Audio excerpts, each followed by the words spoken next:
Mana bu kabut mashinamizni olib qoldik. Bu kishi Instagramdan ko'rib kelibdilar. Mana bu plastmassani mana bu yer tegib qolib teshadi deganni ko'rib. Men ham oldidan urgandim.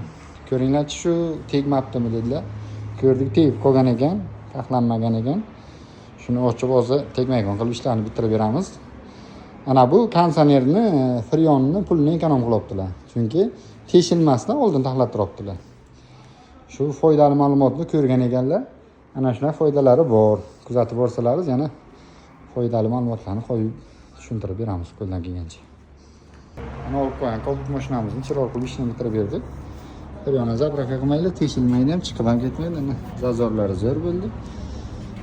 Ana shunday ko'rsatib qo'ysalar ustoga, o'zlaringiz rasxoddan qutulasizlar. Ziyod rasxod qilmaysizlar. Urgan payti ehtiyot bo'linglar, yo ustalarga aytinglar, sherni taxlab qo'ysin. Albatta bu foydali ma'lumot bo'ladi sizlar uchun. Iminni kabut minadiganlar uchun.